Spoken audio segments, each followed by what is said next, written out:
Mayor. Good evening. I call this regular city council meeting for May 27th, 2026 to order at 7:18 p.m. All rise for the pledge of allegiance.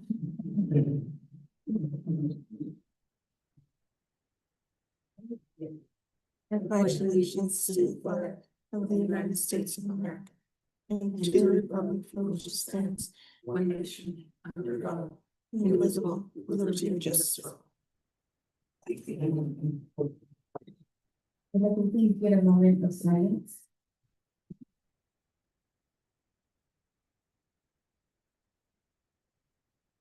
Marty will now start roll call.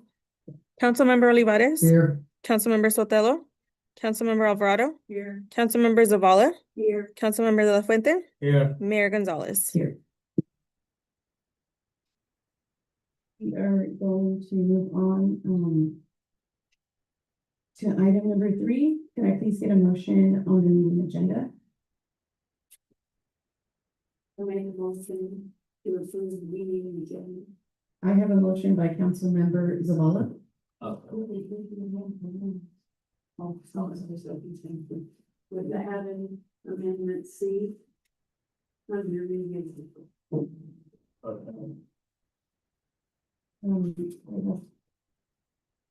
Sorry, second by Councilmember De La Fuente. Any discussion? All in favor? Those opposed? Motion carried. Moving on to number 4, could I please get a motion on the consent agenda, A through E?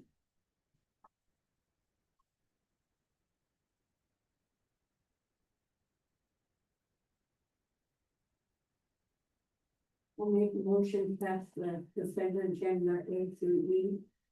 I have a motion by Councilmember Zavala.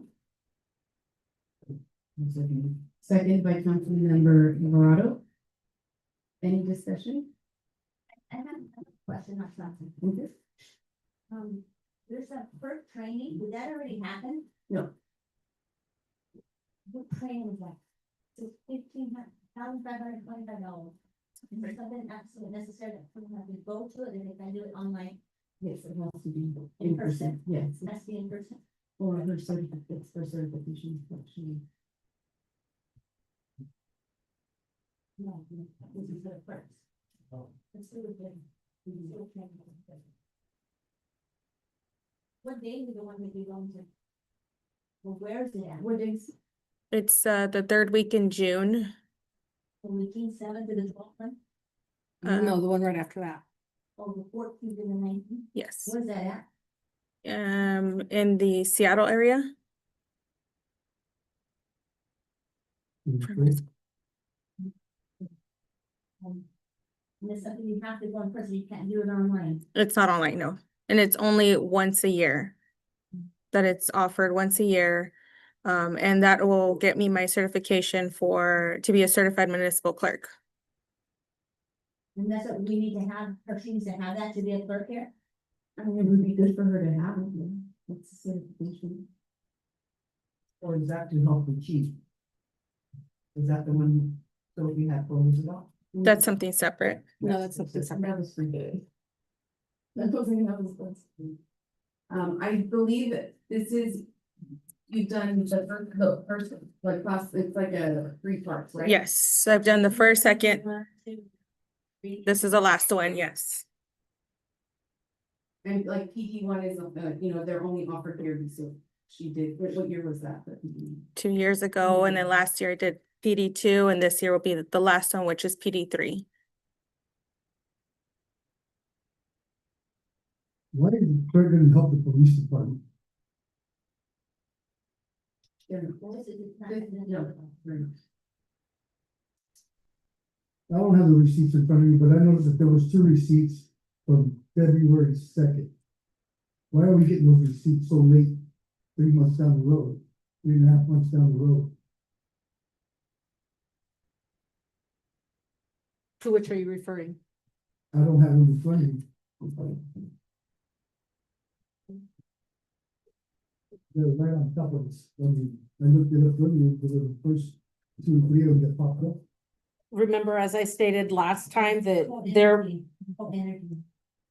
those were the ones where they were going to the wrong emails and we didn't know that they were trying to bill us until they called us and asked us why for payment, and we confirmed that they had the wrong email address. So that's straightened out of it. Yes, Okay. What's the Everbank? What's the Everbank one? that's the lease of the Oh, yeah. yeah.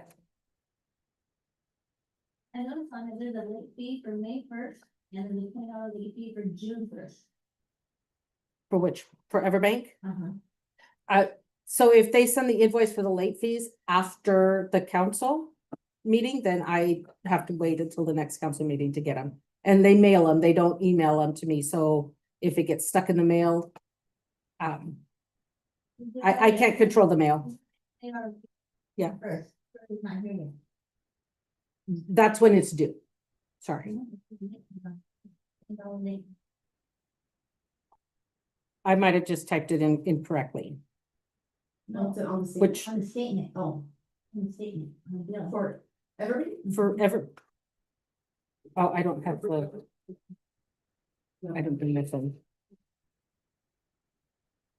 Can I ask what the status is on some of these?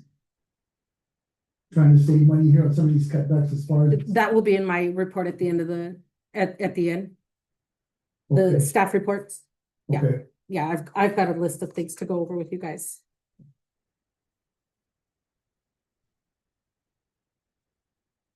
You looking for that bill? I'm gonna scroll to that one.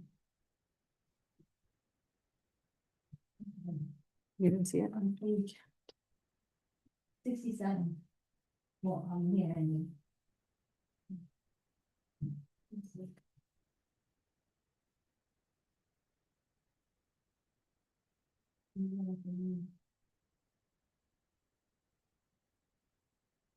And the bill is due, the bill is due.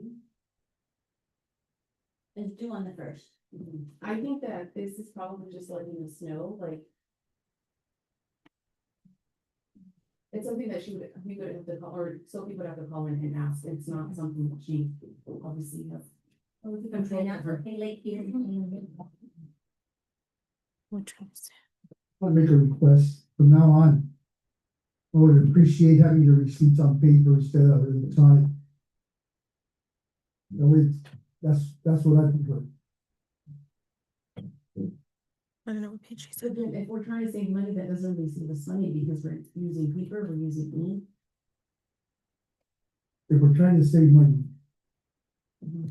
We spend money on, unwisely already as it is. You're talking every 2 weeks. You're talking one packet. You can combine this packet with all the rest of them, and that's what you're gonna end up as far as receipts go. If you did that many pages. If you're gonna do the committee, you're gonna be looking at it in paper, on person, at the committee. You have to need a copy. We're gonna see it. I'm gonna need a copy regardless, to be able to go through them. Do that committee. That's why we're gonna go through them, so that we don't have to. Do we have in the hard copy that file that they have over there? Yeah. Somebody has a file? Oh, no, no. I have a question on the lights. I know it's a lot of buildings. Is it the wastewater treatment plant in the city hall and this one and park probably in the pump houses and stuff? Mhm. Is our lights? And the street lights. And the street lights, I know. Oh. Thank Hey. Well, yes, it would be. Thank you. I just have one more question on the spectrum bill for the boosters. They charge $130 for internet. Why did we get charged for voice? The phone over there? The phone was connected to the alarm system. The alarm. Which we are still looking and waiting for the quote from the other company that we might be able to eliminate and reduce. We are still looking for quotes to reduce those costs.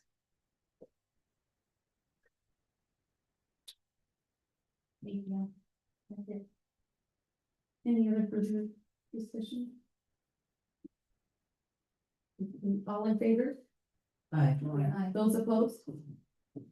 Motion carried. Next on the agenda is visitors' comments.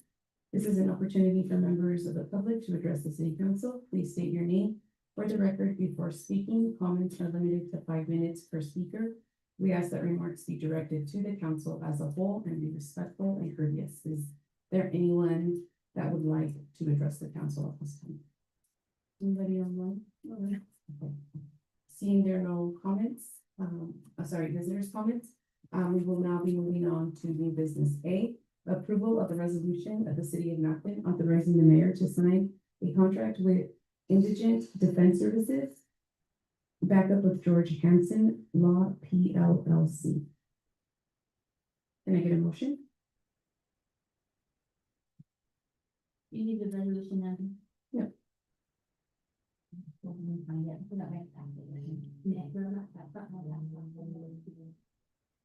Okay.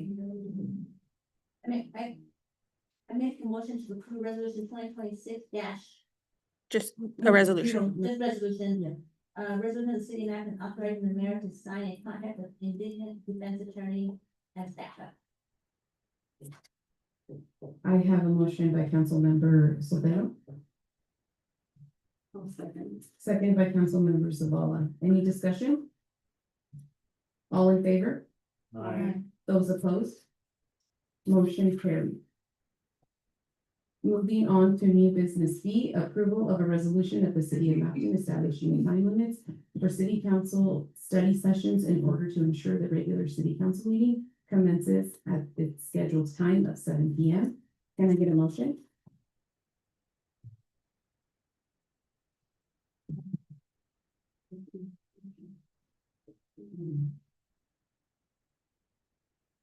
I'll make a motion to approve the resolution for city of Melbourne, establishing time limits. I have a motion by Councilmember Zavala, second by Councilmember Benafuente. Any discussion? This is just for the study session, right?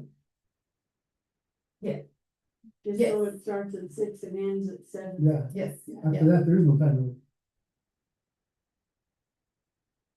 How are we gonna go about that? Like say we have Yeah. 5 questions and we have an hour. Do we just divide it up to maybe 5 or do the most important priority questions and consider the any other doing? 5 questions like during the. Like say we have them. Okay. That's it. Yeah. How are you establishing the limits? That's kind of what she wants to know. How are you gonna establish limits? So I need to technically do So, I mean, it's just, I guess, Just You call know. it at 7 and at the end of like we always. yes, and And then then go on. move into, Okay. yes, yeah. All in favor? I, Those opposed? Motion carried. Now we are going to, move on to item C, which, item C, which is the, approval of a settlement as discussed in executive session. Can I get a motion?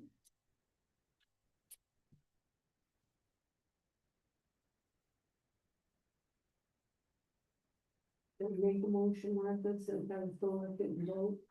I mean, I know I can, but I have, but I don't wanna do something else. No, I would. I make a motion to approve what was discussed during the executive session.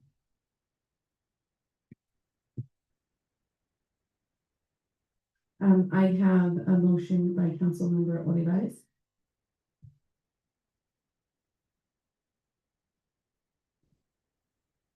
I'm gonna second, so we can go on. second by Councilmember Zavala. Any discussion? All in favor? I, Those opposed? Aye. Okay. me too.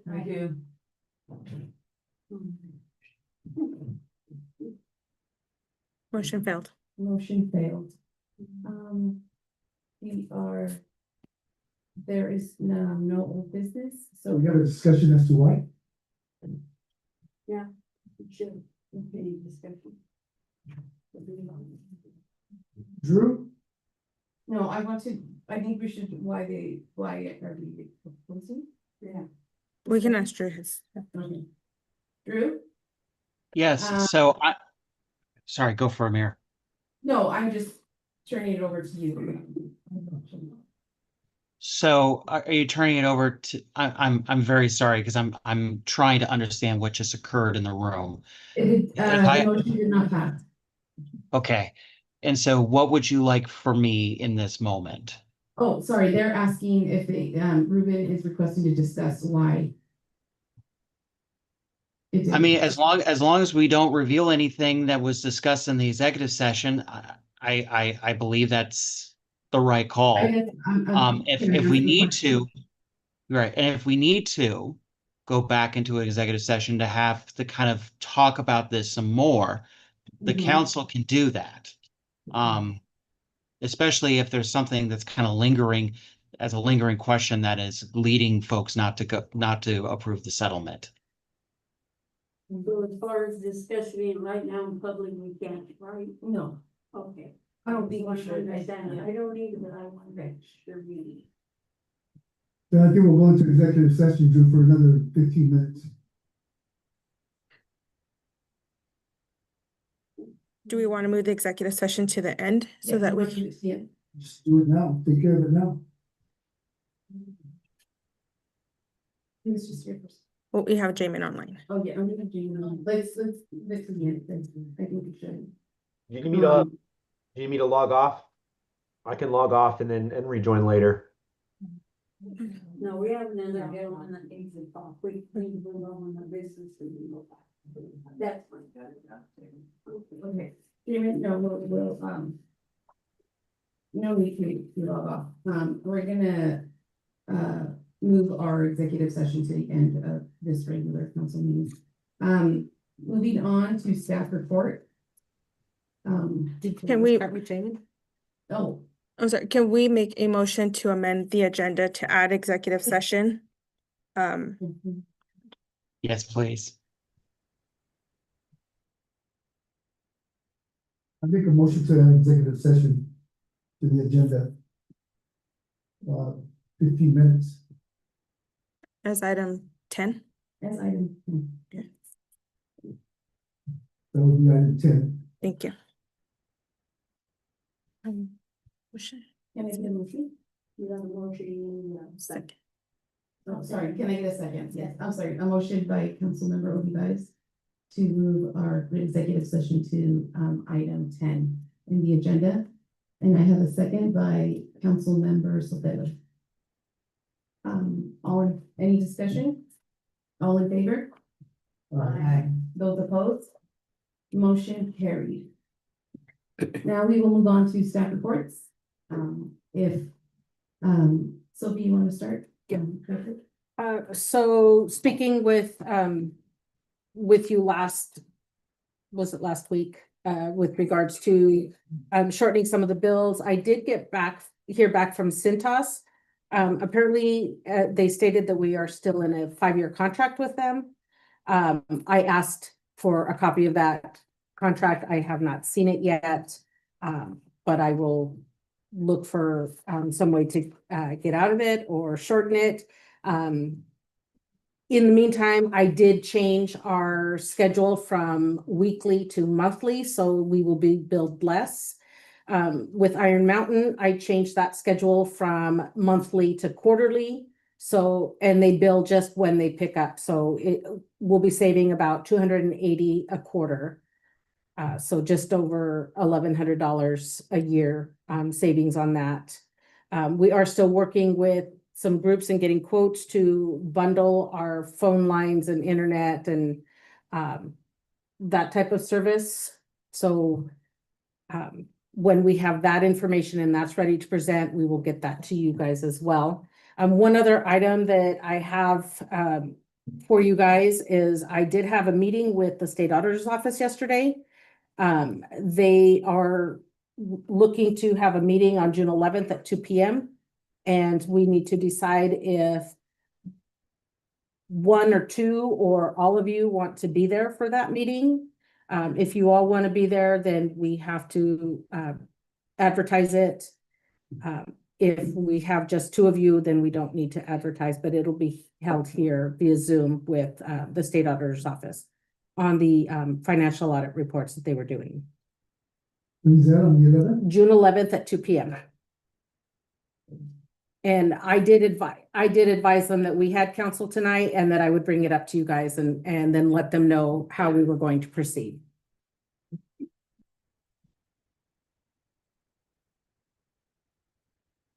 Include me on that.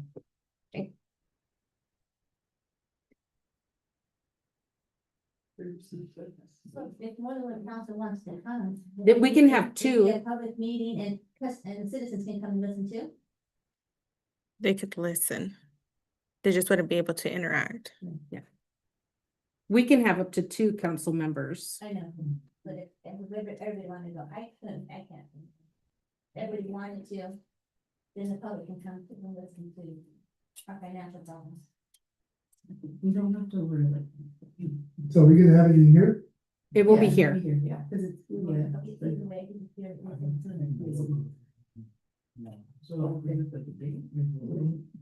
Is this the exit or just the? It's just the intro to some of their findings. No, to their findings from, because right now they're doing 22, the audit for 22, 23, and 24. So I don't know how long it's gonna, actually I do. They're hoping to limit it to 30 minutes. I asked them to give us an hour because I assumed you would have a lot of questions, so they booked us for an hour time slot on Thursday, the 11th. Mary, you can't attend, right? No, I'm working. I'll do stuff. Ruben. Okay. I will email him tomorrow and let him know which council members have chosen to come. So these audits, are they done? He had a couple more questions that we were working on, but pretty much, yes. He said, he told me yesterday that they'd be sending me a list of things that they, findings. How long have they been doing this? They started last year, but because the books were not done, they paused it. So how long have they been doing it? Since January, February. No, of this year. Oh, sure. Yeah, the books weren't done until we actually reconciled the books at the end of 2025 for 22 and 23. And so they wanted to wait until everything was done, and then we had to refile our audit, our financial statements that we have to submit to because of the changes that we went in and made, we had to refile. So we had to request them to unlock them, go in and refile and resubmit. So it was a lot of back and forth. So it took them 3.5 months to get it done, roughly. It took us all that long. Yeah, it was a lot of back and forth. So us finding the information and getting it to them going through and reviewing it. And then asking for more information once they reviewed it, if it wasn't enough. So yeah, it was a lot of back and forth, but it was my first full financial audit. So I have already started preparation for next year's audit or this year's audit and started putting stuff in a file. Yeah. And that one probably won't start until August or September or something like that. So in other words, you're telling us that you and Jameson went through 22, 23, and 24 and straightened everything out, pretty much. There are some, according to the state auditors, there were some things that they had questioned that we're going back to look at. But yes, in in less than a year, because I came in at the end of February, beginning of March, and we did 22, 23, 24, and 25. Because we had to get 25 caught up as well.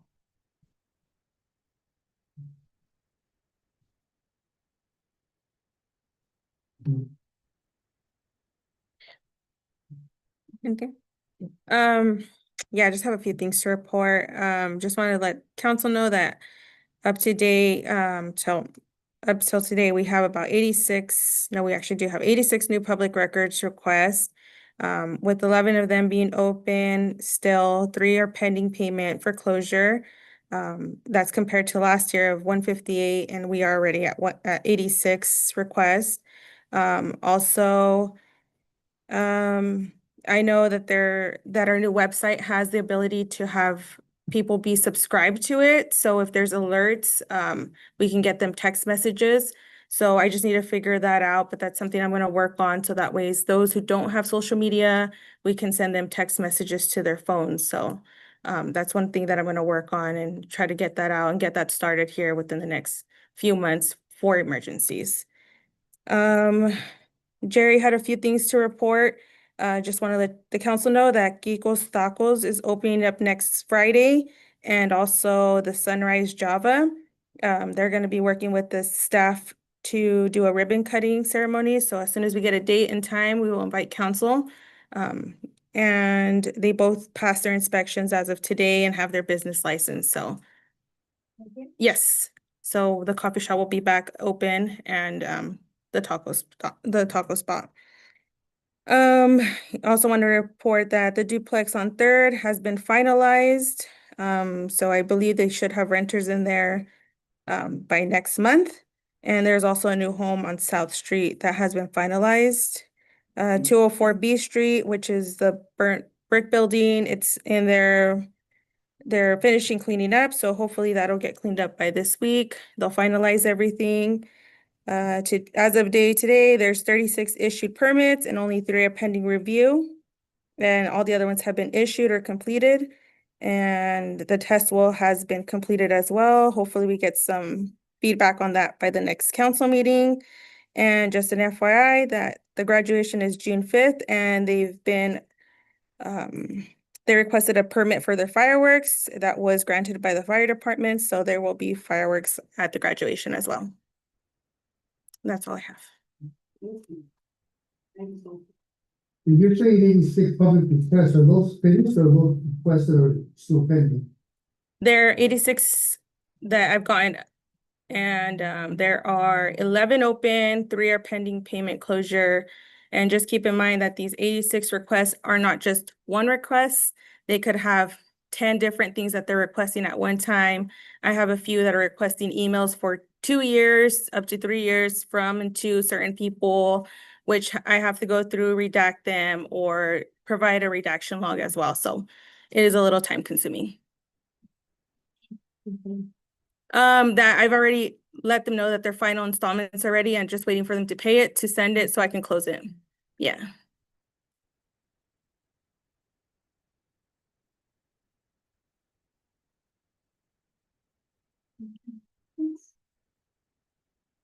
I will move on. Mayor, Jamin? Oh, yes, Jane. Good evening, council. Give you general update. We're continuing to make progress on the projects that we've discussed previously, the pilot study report and the water feasibility for your different sources. Just we've discussed with Mayor, and we're going to add a few additional components to those based on some of the questions from previous council meetings. We're going to making progress on those documents, planning for presentation to council this summer with both the feasibility analysis, which we talked about before, is the big picture view of the options for your water system and for additional sources, and the pilot study report, which is the summary of the testing at a small scale of treatment of your water and looking towards options or the criteria you would use to design a full scale system. Additionally, the fog seal project you awarded, we're working on getting the contractor under contract to start that work as well. I'm going to work through the contract and insurance review process with them right now. as Mari mentioned, the test well was drilled, and then they had an issue with it, and then they went to pump test it, and they realized they'd made a mistake, and their pump test wouldn't fit in the test well, and so they're in the process of drilling a new test well right next to the existing test well on their own cost. This was completely the contractor's issue, and so it's unfortunate for them, but they have to essentially move over a few feet and do it over again. And so our understanding is they're working on that. They're going to be working on that this week. And so hopefully by the next council meeting, we'll have a better idea. Certainly just as they were drilling with the first test well, it looked, it looked good. They found some good aquifer conditions, but obviously we haven't tested it yet. And so once they drill a new test well and complete the pump test and the water quality sampling, we'll have more information there. And again, this was essentially their mistake, and they're covering all the costs associated with it.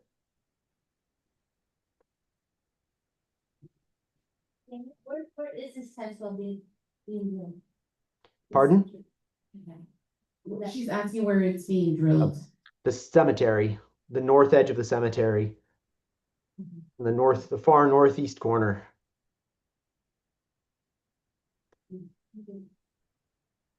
I went to talk to the lady the other day at the link tag. They said they were doing pretty good. But like you said, they found out that. went wrong. Where's this next test well gonna be drilled at? Same place? The one that they're replacing, the one that didn't work. No, the one that you said they're gonna re-drill. Yes. Yeah, they're going to just do it at the exact same spot. They're just going to move over a few feet.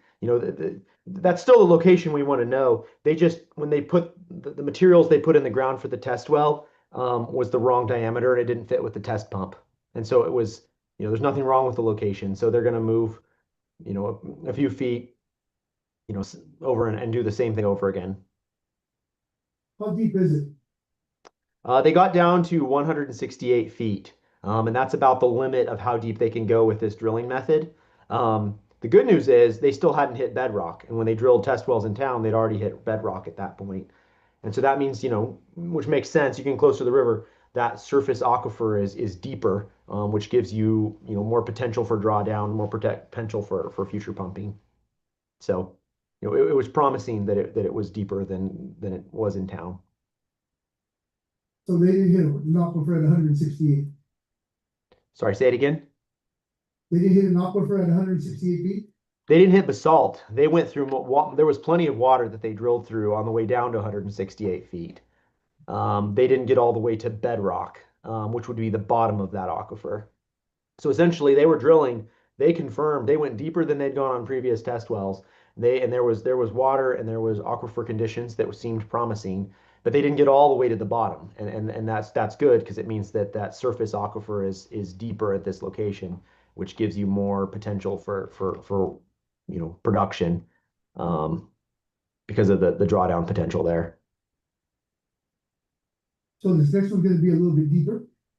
Yeah, it'll probably be about the same. With the drilling method that we're using for these test wells, what they quoted us for this test well, that depth is about as deep as you can go with that drilling method. And so in town, we were at 140 feet, we were at shallower, so they went all the way to bedrock. Here, because it's deeper, we're not going to get all the way to bedrock, but we will be able to get a good perspective of the aquifer in that location and the potential for a future well there. Is there any problems as far as digging next to a wastewater? You mean there's a reason that this was the last test well that we did. So, your wastewater treatment plant isn't infiltrating wastewater to ground, right? It's discharging it to the river. It treats it and discharges it to the river. So that there's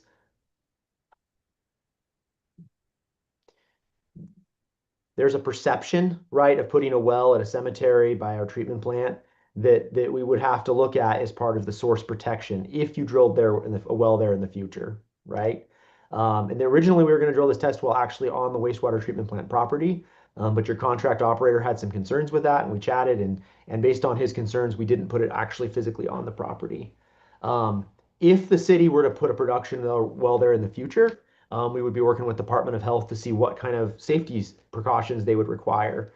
They would likely require a deeper surface seal. We'd be looking to surface seal, and that's a grout around the outside of the well casing down to a clay layer. It's above the basalt. We can't, usually we'd go down to basalt. We can't do that, but going down to some sort of clay layer, so, as deep as we can, to a layer that seems like it would help prevent some contamination migration down into the aquifer.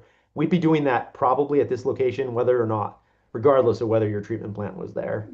And that would be part of the source approval process with DOH is hearing their concerns, given a cemetery and a wastewater treatment plant right in that area. Additionally, so again, this is just a test well, right? It's just saying what's in the ground at that location. It's not saying we're going to drill a production well right here, but it's using the grant that you have right now to gather more information to inform your future decisions. One of the things we would look at in siting a production well, one of the considerations could be the well's position relative to the treatment plant. And so if you think of the water generally as flowing downriver with a river, it may be that you want to try to be upriver, if there's a concern, to be upriver of the treatment plant. Again, though, your treatment plant shouldn't be discharging any waste to ground, right? It treats it and discharges it to the river. And so those would all be considerations as part of a siting of a production well. And I would be part of a conversation with DOH about that as well. The main point right now is you have a grant. Let's gather information about the aquifer in that area and see if it's even viable, right? If it's not even viable to put a production well there, no need to have a conversation with DOH about it. If a production well is viable, then we can have the conversation with DOH about the precautions that they would require and look at siting and those considerations. How many test wells have we drilled? 3. 3 of them so far. Yep. There was an initial production well that was drilled, and it was unsuccessful. So this is the 4th well that's been drilled, the 3rd test well. There was a production well, meaning larger diameter. It was drilled at the very first one, and then there was no water or very little water and poor quality. And then at that point, because of the results of that first well drilling, the city pivoted to drilling test wells because they're cheaper to confirm that there was water before another production well was drilled. How much is it per test well? It depends on how deep they are. We're paying, different bid items. So the deeper they go, the more we pay them, that kind of thing. If they do, additionally, the first test well, they got to the bottom and there was clearly no water. So there was no need to do a pump test. There was no need to do additional testing on it. So we could just abandon it, or decommission it and walk away. Second test well, we did pump test, and so it was a little bit more expensive. I can pull the numbers up. They've been in the progress estimates that council's previously reviewed and approved as part of payment. Progress, I believe, well, better to tell you the right answer than to try to go off memory here. The first test well that didn't involve any pump testing was on the order of 35,000-ish. The second test well that was pump tested, all said, round numbers around $60,000 to complete. This is why you don't do test wells first. You just go for the production well if you're reasonably certain of the water being there. But after the first production well didn't produce any water, that's why the city pivoted to doing test wells to try to confirm the presence of suitable quantity and quality of water. And how much is this third one costing? It'll probably be a little bit more than the last one. So the last one was 60,000, but like I said, this one went down to 168 feet. So assuming that this new one that they're going to do goes to 168 feet, you'll be looking at about that same, say 75,000. Again, by way of reminder, this is paid for through your CDBG grant that the city obtained for this project, and so they're paying for both all of this well drilling as well as the water feasibility study that we're working on. They were willing to kind of expand their funding to allow you to do that big picture look at your water sources, as an outgrowth of how this project has gone. So we're roughly at $170,000 on 3 test wells. And 2 of them came out blank. Now, one of them said that you didn't have any water at that location. The second one said you had plenty of water at that location, but it was of mediocre quality. It was close to the state limits, or above or below for different water quality constituents. So that was useful information for the city to have.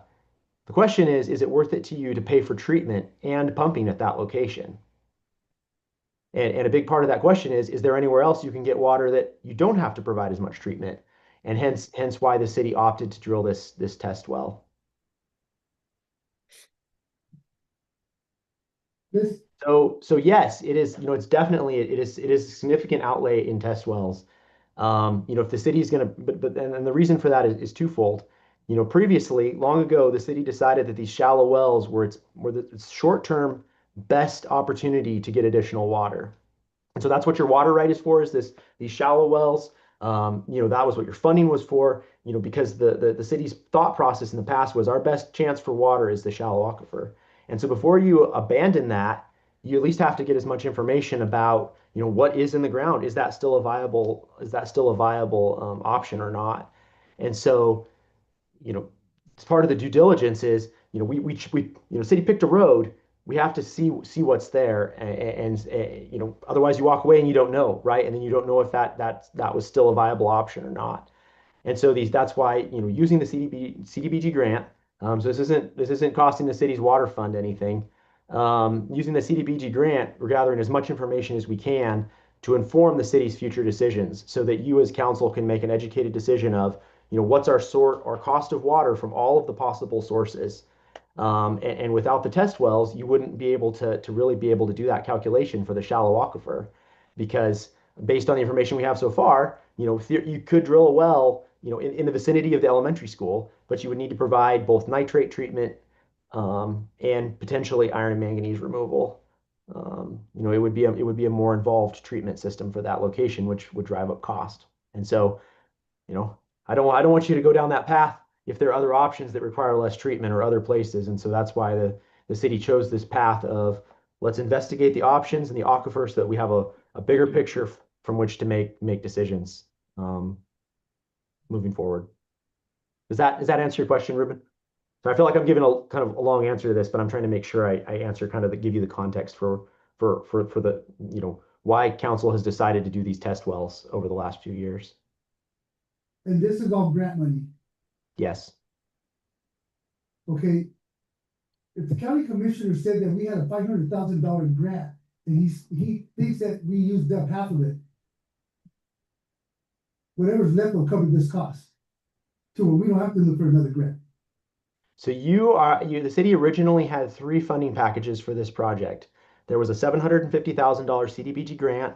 There was a just under $1 million RD loan grant package, and there was and then when the city decided to try to do a well 7 and 8, the county gave the city $500,000 of ARPA funds to use towards this well project. You started with the CDBG funds. Typically you spend grant first. So you started with the CDBG funds, and you've been spending those for the test wells, for the production well, for this whole project. The RD funding was actually pulled back by the funder for a few reasons, and the city at the time had the opportunity to protest it. And my understanding is the city didn't protest that retraction of funding. And then your point, the third package is the $500,000 from the county for wells 7 and 8. There's a deadline for that funding to be spent later this year. And at this point, based on the results of the test wells, it will be difficult for the city to spend that money by the deadline. And that's something that I've advised the city over the years, through last year and earlier this year, as it became apparent that this project wasn't going to develop to the point, based on the results of the test wells, it wasn't going to develop to the point where the city was ready to drill a production well with that money. If you're looking, some of these locations, you need to procure property first, and that takes a significant amount of time. And so, my recommendation to staff previously has been to talk to the county to see if there's anything else the city can use that money for, based on other clients in similar positions.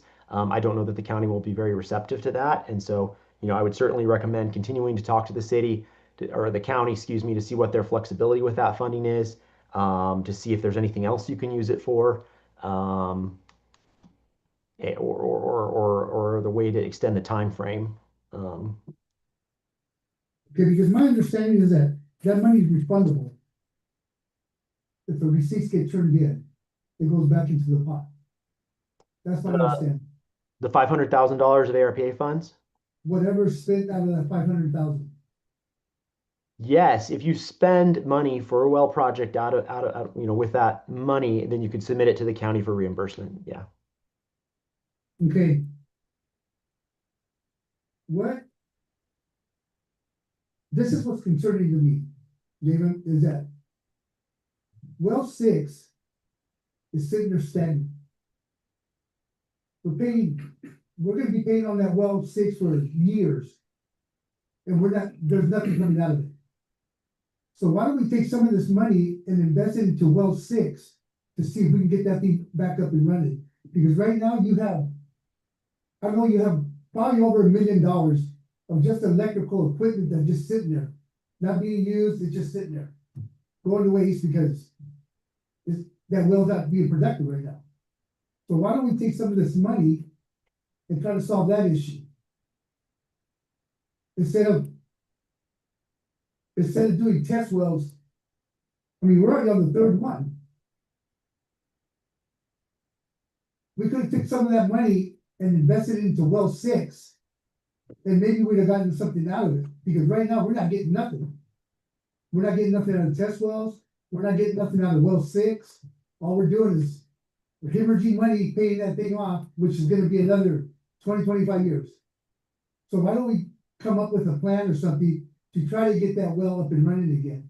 Whether that's replacing pumps, replacing screens, ice pigging, whatever it may take. Or another thing is, why don't we wait for Abe to see what he comes up with as far as what he thinks is a better place to drill so we can actually get water? Because well 6 right now, we have water rights for that well. But we're not even touching, we're not even using the drop of it. That's Great questions. And let me see if I can answer them for you. So when you have a funding package for a project, it's for a specific project, right? So they say, great, we'll give you money to do well 7. You can't just go spend it on something else. There's a contract with the funding agency that says, we will use this money for this project. And if you want to use it for something else, you need to have a conversation with them about it to say, hey, thanks for the money. Can we please use it over here? The funders are generally, they look at, like, if they give you money for a specific project, there's an environmental review, there's a bunch of process that goes through sort of tagging that money to that project. And if you're going to use it for something else, they want to know first, they want to have a conversation because it could, be outside the environmental scope. It could be outside their funding contract scope. CDBG has been very generous to the city in that they let you use the money you had for well drilling to look at the big picture again, right? And that was a conversation we had with them to say, look, the test well, there's some problematic water quality. We're not sure that this is going to be the best option for the city. Can we use that money to look at a big picture? And they were happy to, I think they maybe even volunteered it to say, hey, sure, use the money to do the big picture look. And so that's kind of how the funding work. And so it's not just like you can take money from one pot and say, okay, we have money for this problem, but we're going to use it over here, right? That has to be a conversation with a funding agency. And if you did it without asking them, they could potentially not reimburse your costs. So that's item 1. Item 2, though, is you're concerned about well 6, and that's a great question. Well 6, I would definitely recommend having well 6 available as a backup well for the city. Something that you could use when you need it. The problem with well 6 is that a few years ago, one of the pieces of electrical equipment had an error code. And when we run this past the electrical engineers, and with the error codes on electrical equipment, sometimes it's like your computer or your phone where, you power it off, power it back on, and as long as the air doesn't come back, you're good, right? A lot of times that's the error code, right? It's something weird happens, but as long as it doesn't come back, you're okay. The error code at the time, though, was one that concerned the electrical engineers. And they recommended that the city have that specific piece of electrical equipment checked out before the city continued to operate that piece of equipment. The city has run it a few times. It's still operable. You can run it. But my understanding from the electrical engineers is that there's concern of damage if you run it without having that piece of electrical equipment addressed. And so after that happened, working with our electrical engineers, we got a quote from the VFD, the electrical equipment manufacturer, for them to come to site and try to figure out what the issue was, what caused the error code. This was several years ago. I think council even approved it, and then the staff at the time, there was some information that was needed, or council, it kind of died. And then it waited long until, it was too long. We had to get a new quote. We got a new quote. We provided it to council. I think council even approved it. Staff needed to provide some information. And again, this is all past staff. Need to provide some information, and it essentially it died. It would never happened. And that's, frankly, not something that I can make happen. I did what I could at that point. Based on conversations with the mayor and current staff, I think that, we all agree that well 6 needs to be online for the city, needs to be readily available as a source. And so we renewed that quote and got an updated quote for current costs, to have the electrical equipment manufacturer come to Mapton and look at the equipment to make sure it's operable, and there are no concerns with continuing to operate it. I think the cost was around $3,200. Based on what they find, if there are repairs, it could be more expensive than that. But initially, to have them review it, it was around $3,200. And so, as your, either your budget funds allow, or if you city reaches out to the funding agencies and is able to use, one of the different funding packages for that cost, I would definitely recommend, getting that well back online. So if it's gonna cost $3,200. Your third question was about the study that the Central is doing, and certainly very interested to see what the results of that study.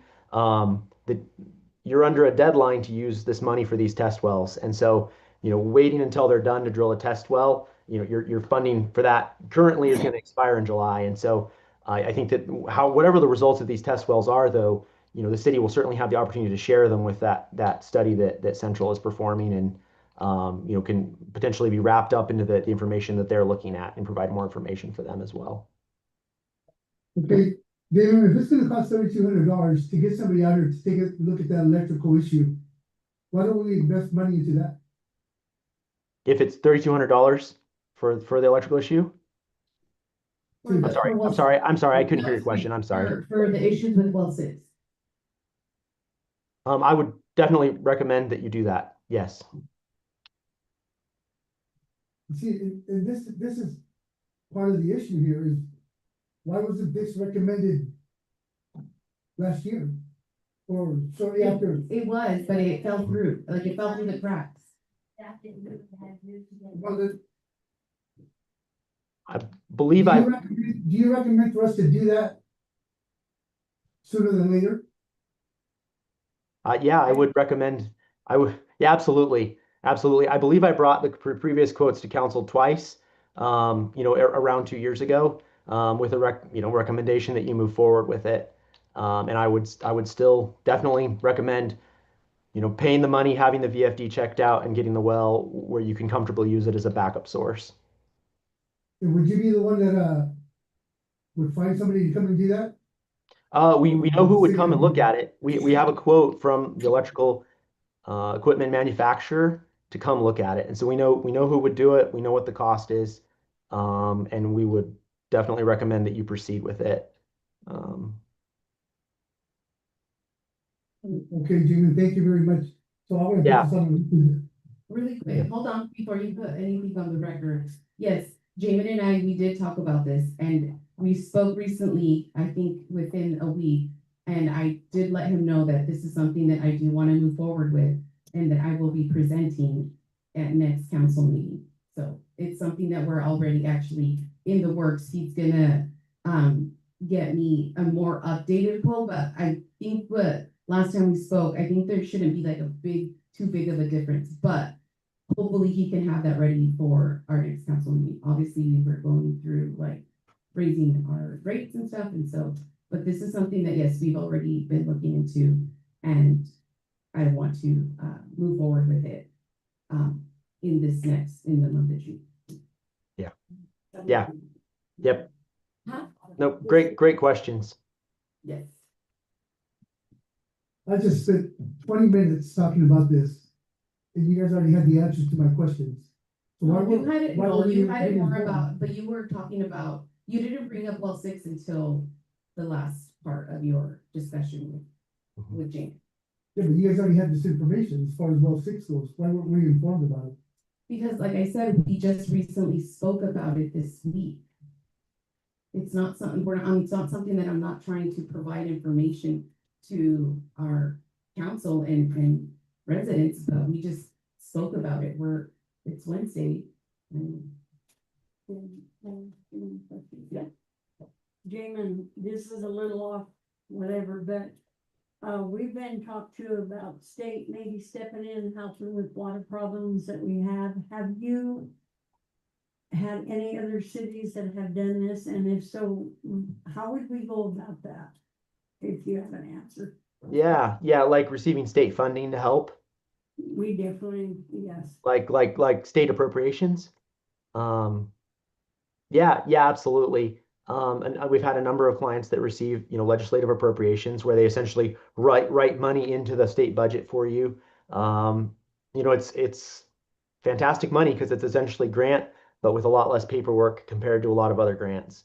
You actually currently have 150,000 that was awarded a couple legislative sessions ago or 2 legislative sessions ago that's available there for you to potentially use for projects. It was kind of vaguely for water system improvements. It was pretty open-ended in scope.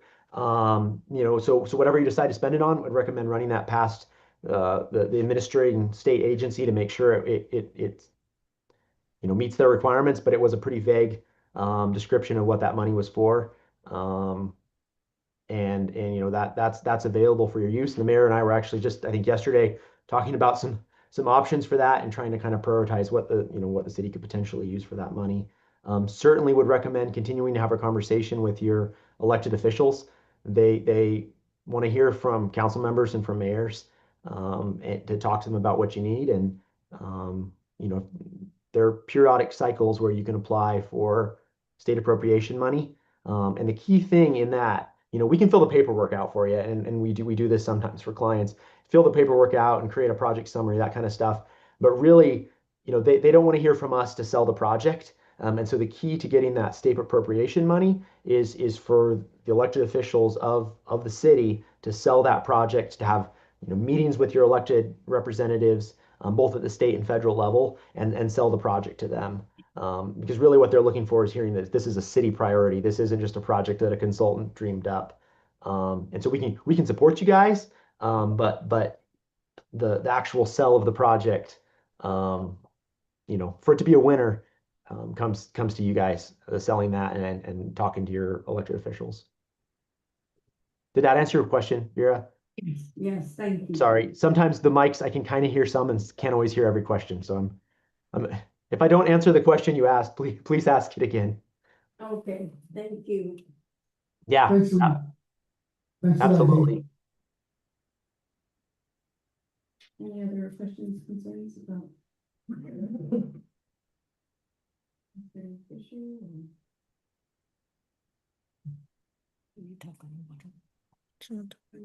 Can I just, We're gonna talk about these items? Or we just gonna put it off? We're finishing off with Jane's, there's so much of. Okay, Jane. Can I just add Oh, something okay. there too? Yeah. And I know there have been previous questions in council meetings about well rehabilitation, about ice picking of the water lines. And so based on those questions, want to make sure that we're addressing those questions. And so beyond kind of the discussion we've had in council meetings, we're going to add some sections into the pilot study treatment and the water feasibility reports that we're preparing for the city, that provide a discussion of kind of the potential for those and the benefits to the city, so that can be part of your greater discussion of what your water system needs. So I know I've talked about those documents a few times, and we're gonna talk to the mayor about it. We're gonna wrap some discussion of both of those items into those reports, for council consideration.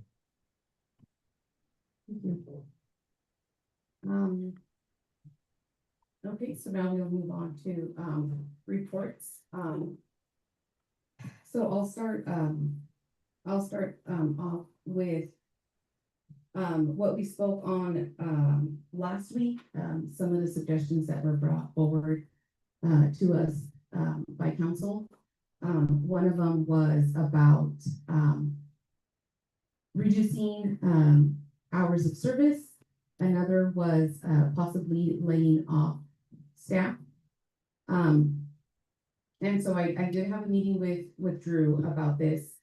And, you know, obviously, I feel like one thing that we need to take into consideration is, you know, our council was talking about laying off staff, but, you know, one of the reasons as to why we raised our utility rates is because, in order for us to be able to, you know, maintain the staff that we currently have. So I feel like that's something that, you know, we need to take into consideration. Also, justifying how, we would want to, or suggest laying off, staff member, but yet giving, the go-ahead to chief to hire, an additional, police officer, just isn't, something that, we can justify. Also, the other thing is, I just don't think that that would be beneficial, for the city. And so Drew has, will, take this and give a better explanation as to why.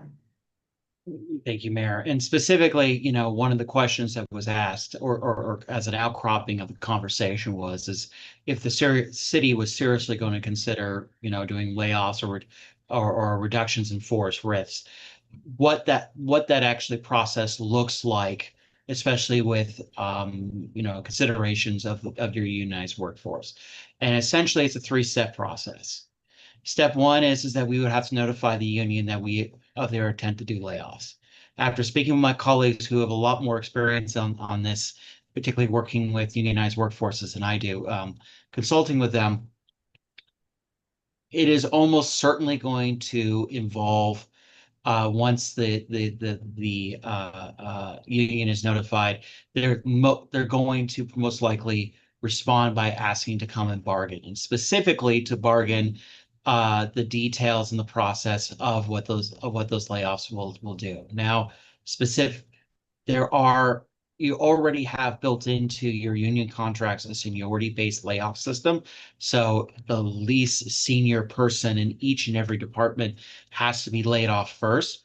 But the piece that is not currently covered in the contracts, in which is most likely the unions are going to want to discuss, you do go down this route, is how the layoffs will be done for individual persons. And it has been our firm's collective experience that what happens is that the unions want to see some sort of severance or benefits or some sort of payout for the affected employees. So that's piece one. And that by itself takes time. That will take time to negotiate.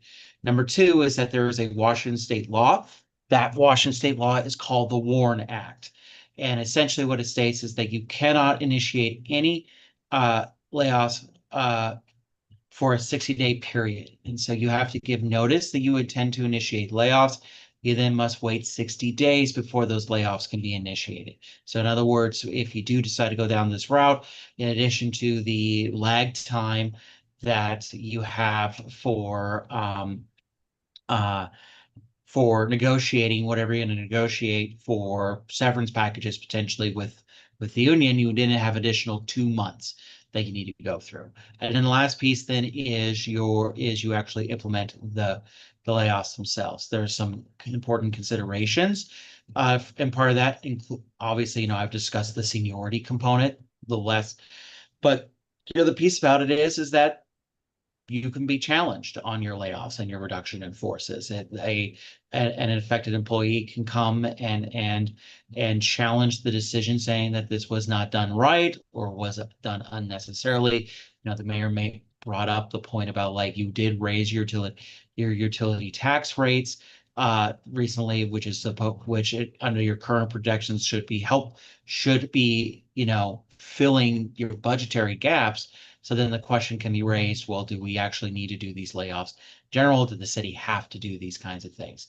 So those are, like, from a legal perspective, any sort of layoff for you guys is going to be a multi-month process. And then the question then becomes, at the end of the multi-months, is it going to be worth it? And that is a part to consider. The other part to consider is, you right now, I believe, and Mayor, correct me if I'm wrong, you've only got about 10 to 12 full-time employees. And so you've got a lot of employees doing some of the basic core functions for the city. And the question then becomes, what realistically can you get rid of or reduce that doesn't impact your core functions? You had a robust conversation last week with Chief of Police Soto, specifically about the importance of not just cutting police staff, but increasing police staff in order to accommodate the fact that you right now your 2 police officers are doing pretty, and not including 3, if including Chief Soto, you're looking at pretty extensive overtime. Extensive overtime is not only increases your cost, but it comes with other sorts of risks involved. Anytime anybody's working consistent 12-hour shifts, they're just not as sharp as they would want to be. And when you are a police officer and you're doing multiple kinds of shifts, given what your work is, does entail additional risks. So those are all the pieces that I have kind of sort of been working on in the last week since we spoke on Wednesday. And Mayor, I don't know if there's anything else you want me to say to this point, but from a legal perspective, any sort of layoff or reduction is going to be a multi-month process at the very least. And at the end of it, you still might be looking at a situation where you're not able to lay off anybody, depending on, if it gets challenged.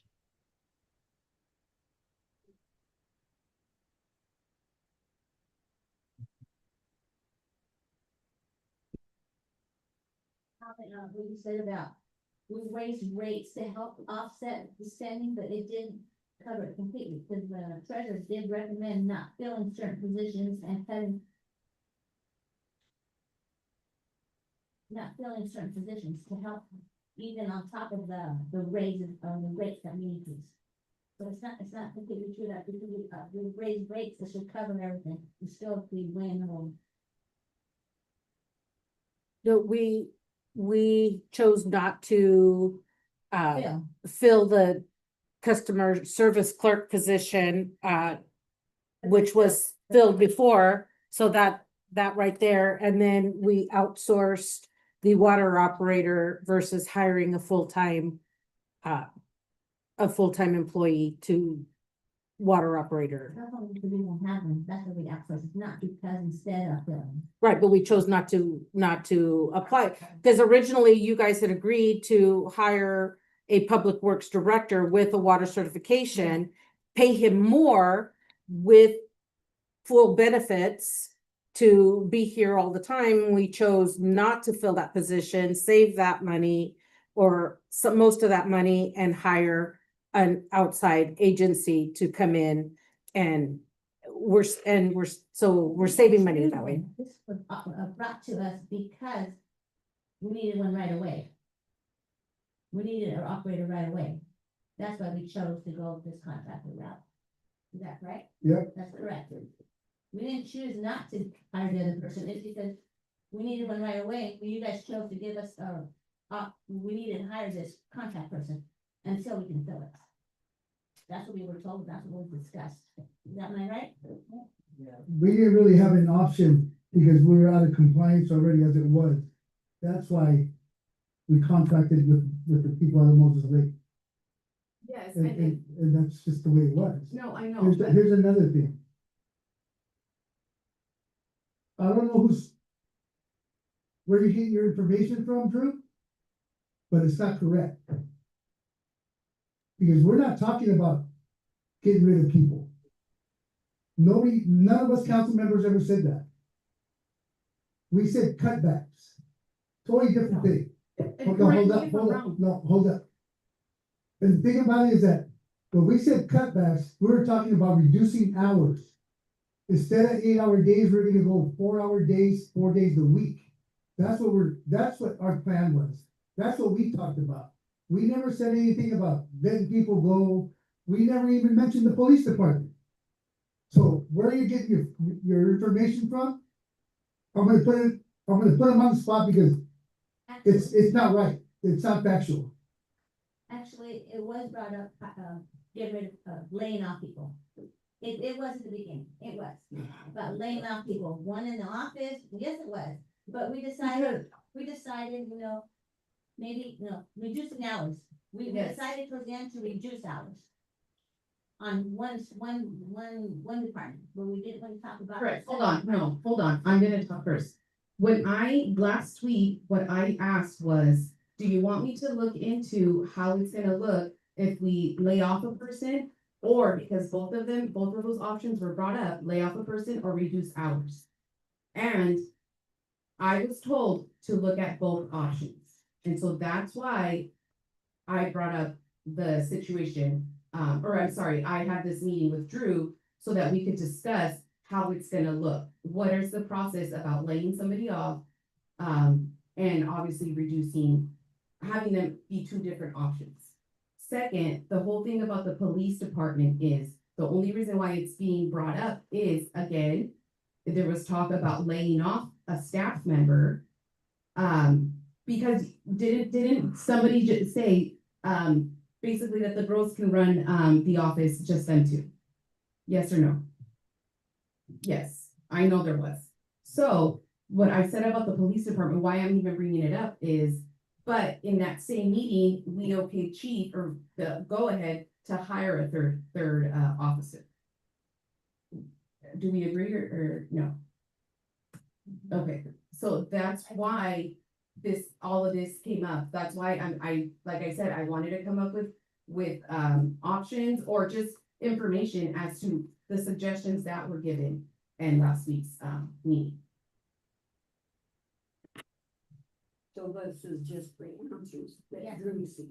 Yes, Okay. or at least like, yes, how it affects what the process is to lay somebody off.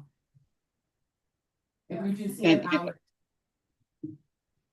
And to your comment, council member, about cutbacks in terms of reducing of hours, if we were to do that, we would the process would be is we would still need to talk to the union, because when those positions were bargained for, they were bargained for as full-time employees with a set amount of salary in a salary range.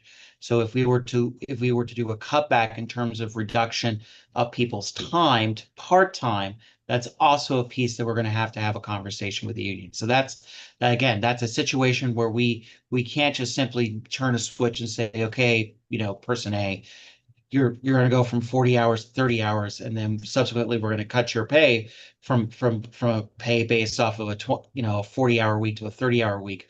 We have to work with the union to make sure to see if we can even get to that position. So is that a possibility? Yes, but it's not something that can be done overnight. And his benefit or her benefit, excuse me. And They wouldn't I make think it. most of us here understand that, and again, you need to talk to the union and talk about it, see what can we do, not say just do it next day. So my question now is, what, have you guys approached the union, have you done anything to talk about it and figure out a plan yet? No, No, we have not, because you said you're gonna figure something out and bring it back to us. yes. So hearing what he just said, is that something that you as council still want to move forward with? Reducing hours, I think so. I don't know, I am. Or can office hours, no, certain days to the public. I have a good question, and I don't know who it is, but this gentleman is living in, I have no clue who he is. Do you think? This is Kane, and he is their union rep. Oh, I'm Yeah, sorry, I just. He's just here for support, like, Okay, I just. it was wasn't here yet. Yeah, you know, he was either. Yeah. I just. Sorry. Say something. That's okay. yeah, No hard feelings. no, he's not hard. Flies are getting to. Thank you. So Okay, who's all under union? Everybody. Who's everybody? Everybody except the mayor, Every employee. every employee is underneath City workers, everybody. everybody. All employees, all city employees. Are underneath. But when I was going through this earlier, they only said that police chief, clerk, okay, so. Admin union and. I don't get it. Neighbor. why There's is at that? least 2 units of unionized workers in the city. One is the one that covers the police chief, the public works director. I believe both the city clerk and the deputy city clerk and the city treasurer. And then there's a second one that I know covers the public works, the frontline public works folks, the non-clerk clerical workers, as well as the remaining police officers. I'm not sure if you guys have a third one. I think the 2 cover everybody at that point. That's correct.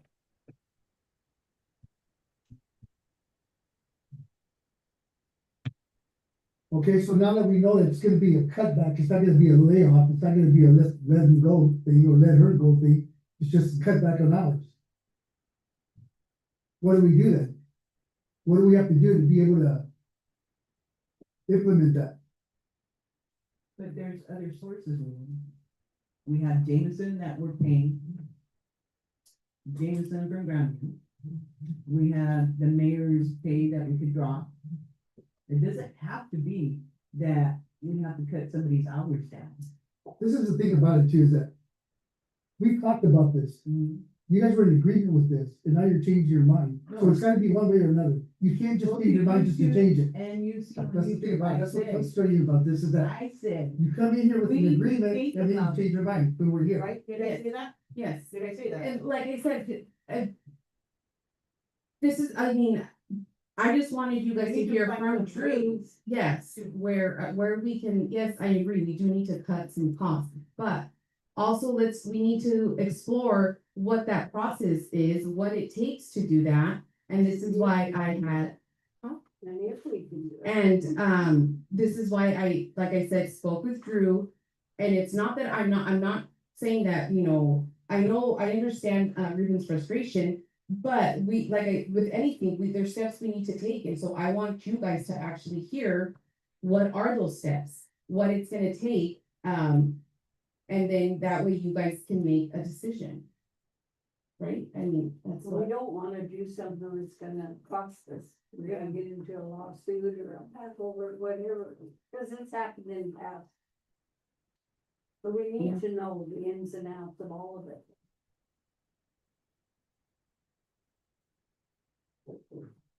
Okay, so when are we gonna get the information so we can make a decision? I mean. That's the thing, I mean, I don't know if you guys wanted to ask Kane any questions as to what that looks like. Okay, when does the bargaining come back up? This year or in 29? You guys just got done with the department heads one, I believe the line staff one, I'm gonna call it the line staff. I think that opens this year, expires this year, Which I've At the end of already the said. At the end of the year? January or December 31st. And remember, I said that usually like in October is when we start bargaining. So I mentioned that. Okay, so who can be present during that bargaining? As far as on the employer side? Is No, what you're asking? as far as staff or council. I'm gonna take the stances, I don't tell you who you have on your side of the table, and you don't tell me who I have on my side. Yeah. So I mean, whoever the mayor wants, I guess. Is this gonna be in person or is this gonna be Zoom or? I find it more productive when it's in person. Yeah, But it could be either or. Are you union rep for both? Not both, Oh, which one are you for? the line staff. Line staff, the one that's coming up. that'll be at the end of the year? It expires at the end of the year, yes. Obviously, you probably won't start, before it's the expiration. So that's probably gonna be the plan. Or what do you think, in November? I like to start, October-ish, but that's just, depending on people's calendars, so. Mayor, Yes. and just so the council is aware, there will be a third union. Because Mhm. the police officers need to be on their own union. They don't follow they shouldn't be following the same guidelines as regular line staff. Because we have different laws that we gotta abide by, like a probationary issue Mhm. that occurred. It was because the probationary time is 6 months. Most departments at least is a year, so they can get through the academy, they get through the field training officer program, all that. And then usually that takes about a year. So And that's that was one of the first things I asked, how did the heck did the police officer get bunched in with regular employees? It doesn't happen, but it happened here, so. When Now, the we, state when law there's, changed. Now all commissioned officers have to be in their own. correct, So, Oh, so it wasn't That allowed happened. before, that's why. yeah, that happened within this term of this agreement, that law changed. So now that we're getting to expiration, we need to make that change at these times. so there'll be 3 rules, just. Yeah. Just. They're not allowed in that group. It's the interest arbitration. Let me ask you this question, give race, I don't know, I mean. You can't do nothing about it now, you know, but. Let's say, for example. If contract is already negotiated. Okay, here's a good example, just like last year, right? You guys negotiated it last year? When did it go into effect? In 25, right? What contract? The administration? No, The like the chiefs? The Yeah, Chiefs, you the know- Chiefs contract just went into effect last year, beginning of this year, and then I'm Okay. gonna call it the frontline contract. It's actually been going on for at least a couple of years, and it actually expires at the end of this year. Okay, because my question is. There was a change of administration at the beginning of the year. Because of that. Can't the new administration go back and renegotiate that contract, just because there's a new administration coming in? No. You can't? Okay, so once. I mean- Easy answer, no. Yeah, you could try. You know, you could always ask the union if they'd be willing to negotiate a contract. Doesn't mean that the union's going to be interested in doing that. Like, what's the and I do not know of a situation where just because there's been a changeover in the administration that would justify reopening the contract. And in many ways, the union contract is supposed to be something that outlives and goes from administration to administration, that it is supposed to provide stability as part of from administration to administration and certainty for the employees, because the employees in theory are going to be there, whether it's, 2026 or 2036, right? So they'll be there. So in theory, somebody could be at the city for 30 years and go through multiple administrations. So could you ask? Yes. Do I think that would be successful? No. It was just a question. Yeah. Cause it's a 50-50. It's either gonna be a yes or a no. There's a 50-50 chance. You know, so. I mean, there's nothing wrong with asking, Oh, absolutely not. you know. That's why I and- gave you the and simple see what- answer. See what the union said, Yeah. you know? Yeah. In technical terms, the person sitting in that seat, Mhm. has the full authority to bargain a contract. And that might be with labor attorneys, that might be just with her or him, whoever's sitting in that seat. Whatever the council wants to run with, as far as, do we want to bring in a labor attorney to help bargain this contract? But person in that seat has the authority to do so. Yeah, because earlier, the person that spoke earlier, I can't remember her name. Yeah, she even said that council members can be involved in negotiations of contracts. So, Like, yeah, I don't have that, That's- I don't have that say Which I or power. repeatedly said that we will go into negotiations, at least from what Kane and I, when we last spoke, this was months ago, but he was the one that said usually around October is when, I think we get a letter or an email or something saying, hey, negotiations will be opening up and give us the exact dates. And like I told the council, I will then give that to you, that information to you, because me want you guys involved in these negotiations. So for the And- record, I will involve council. And what should be happening also as part of that is that you're allowed to kind of have an open conversation and an executive session specifically about, the city's negotiating position, where the negotiations are coming from. I recognize that, looking back in the last couple of years, that may have not happened, but that is something that, if you recall from when we approved the contract the beginning of this year, that there was a commitment both from myself and as well as the mayor to make sure that happened so that council was informed, was participating, had a voice. I mean, fundamentally at the end of the day, it has to be approved by council. So you will be part of the process once it gets rolling in the fall.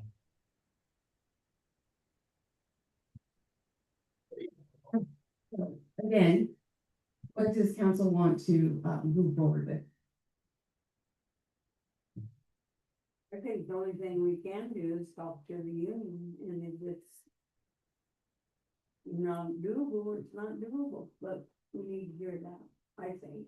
We'll need to negotiate that. Just to reduction of service hours, Right. which that will change their schedule. Schedule.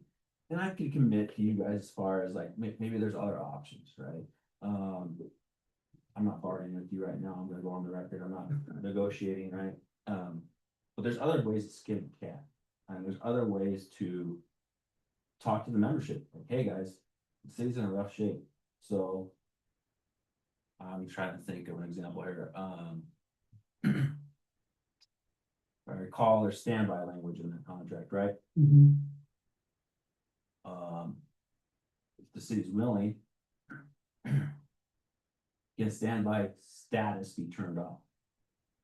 Meaning, hey, there's no one on standby. That's what, There's no one on standby that's turned off.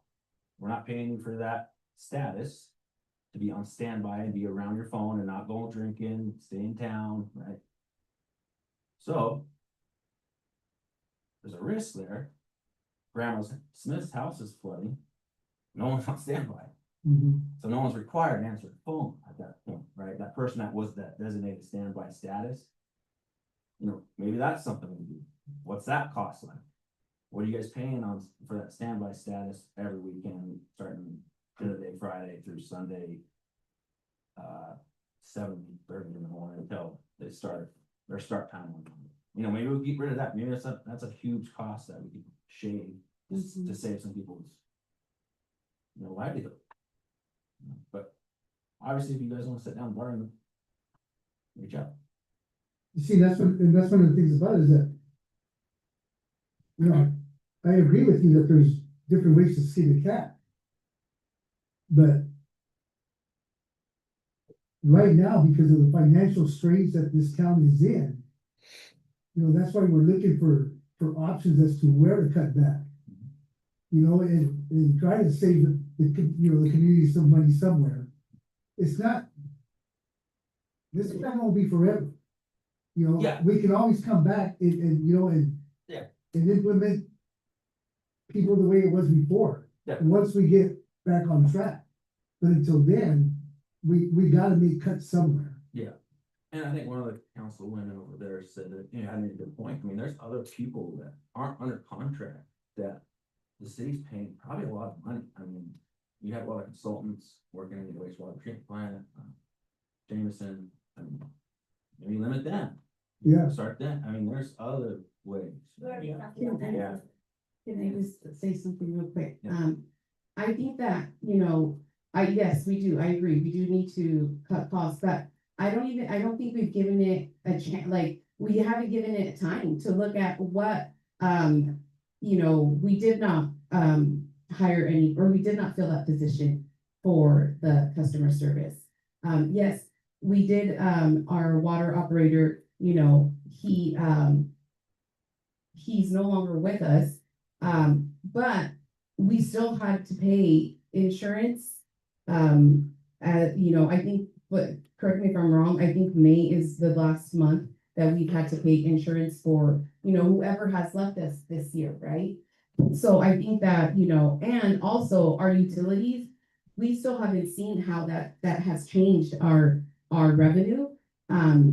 And how this is gonna help. I just feel like that, you know, reducing our hours of service and, you know, talking about even if it is or not, laying anybody off, I think that we should at least give it like, at least till the end of the summer to see where we're at with our numbers, you know, with everything that, you know, we're still gonna continue to try to cut costs with our vendors and look at, this is exactly another reason why I wanted to start this subcommittee, this financial subcommittee, so then that way we can look at like, hey, you know, let's look into why are we still paying this much here, you know, things like that, where we can start cutting costs other places before we reduce any type of, you know, service hours or lay off anybody. That's just, Mayor, can I say something? yes. And Sophie, one of the things that I remember Jameson mentioning that hadn't been taken into account like right now is because is property taxes. Have property taxes started coming in now? Because I remember her saying in May, and that was gonna be a pretty good chunk of money, right? My thing is I'm gonna ask for the 4th time. I already got a kid that I made a conditional offer to. He was going through the hiring process with Columbia County. He actually chose Mappton to just go with us and do the background on him. You know, if you want me to tell him that we not be able to hire him, I'll do that, okay? But one of the things I know I'm gonna go to the other 2 officers and I'm gonna tell them, okay, we're gonna also cut back on your extra day that they've been working, which like I said, they've worked 5 days a week, 10-hour shifts. And that's, yes, it's overtime. But the one thing that they don't get that Public Works gets is when they're on standby, they only get $250 an hour. That's gonna be a hard sell for them. They're gonna be upset. And to the point where, I don't know. Chief, I've been looking at the overtime, and it's quite a bit. And I'm not saying negative, but I think you hiring another person is gonna be, well, it'll be more, definitely, but. Well, yeah, But it's their health, their safety, Right. it's all of it, it's not just about dollars. right. I just think. Right. So I definitely feel that we've gone this far. You know, my thing is, and I don't know if you guys hear it as council, I hear it out there is the same question I get. We had more officers, what happened to the officers? When are we gonna get more officers? I can't answer that question. I can't, I mean, all I can say is we're having budget issues. But I'll be honest, a lot of times I tell them, come to a council meeting and ask your councilman. Why, you know, you need more officers. Tell them what. I think we decided on that when we said go ahead and hire them. Yeah, but- Because I think that's how, there was that 60-some hours of overtime. That's gonna cover the other 40. Oh, yeah, They're yeah. covering that person, so that's why we said, Yeah. go ahead this way. Okay, But we okay, may have to cut over here, no, yeah, but the city, the city not gonna suffer by, no pay, no police officer. The citizens might suffer where they'll often be told one day, and we Yeah. extra.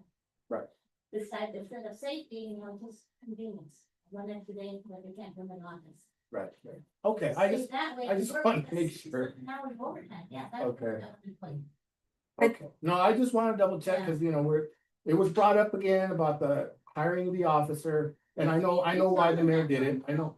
I am hiring one, it just takes time. Because you are hiring one. Yeah, just one, and, because just like they have an open, I have 2 open. But I was told I could do 1, so, you know, anyway, okay, I got you.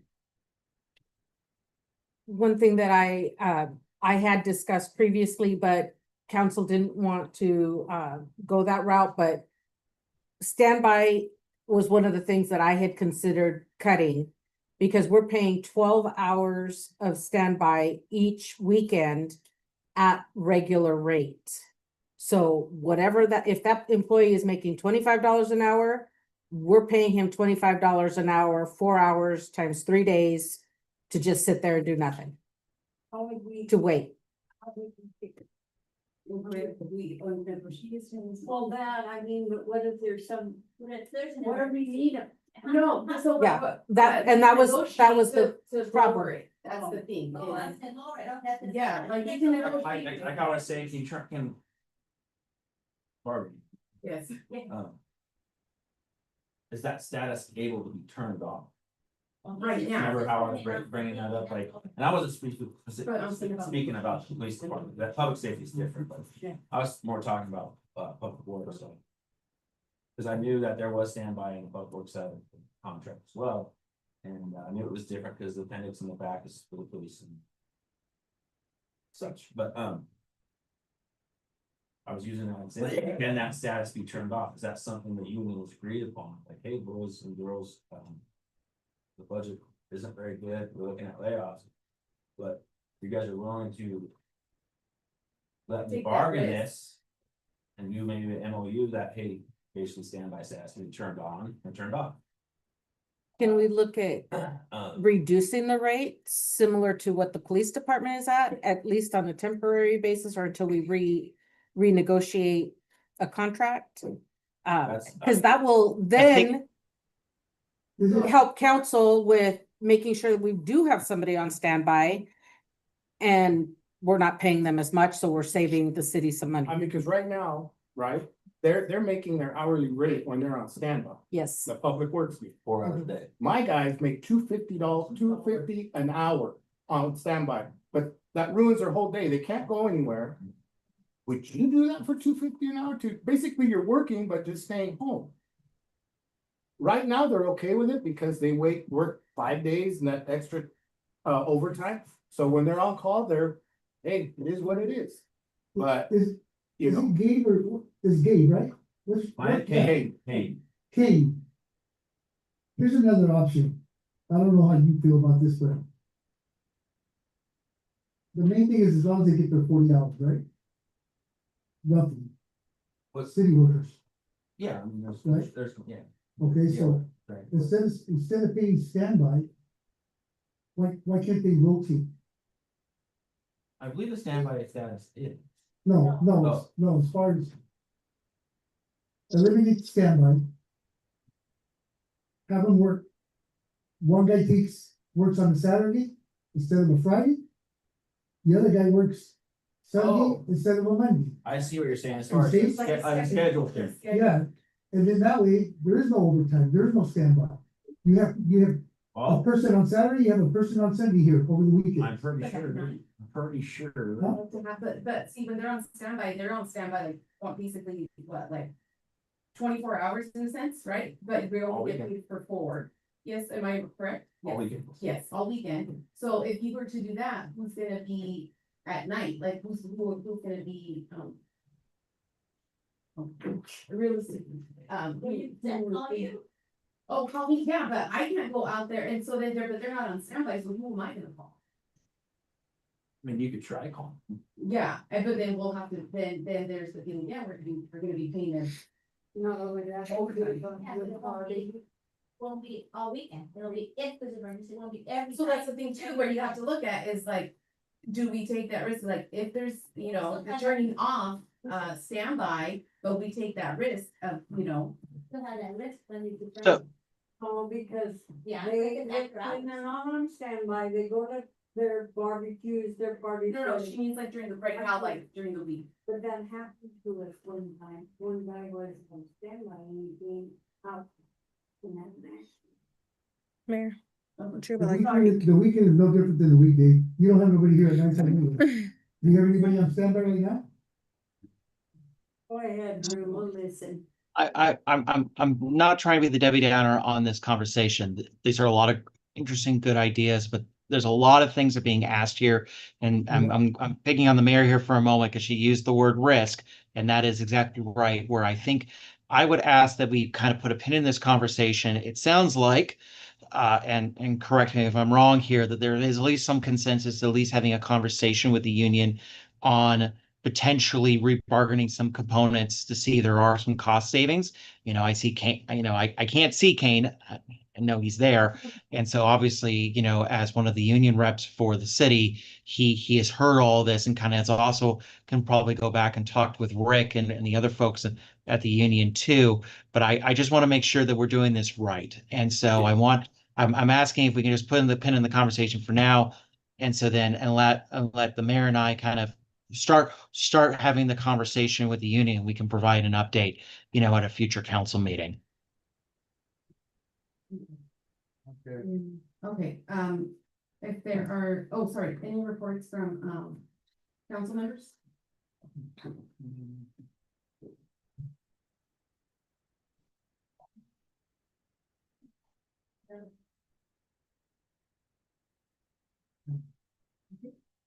I just want us to make sure that the couple of ordinances that we have on the books, they need to be changed.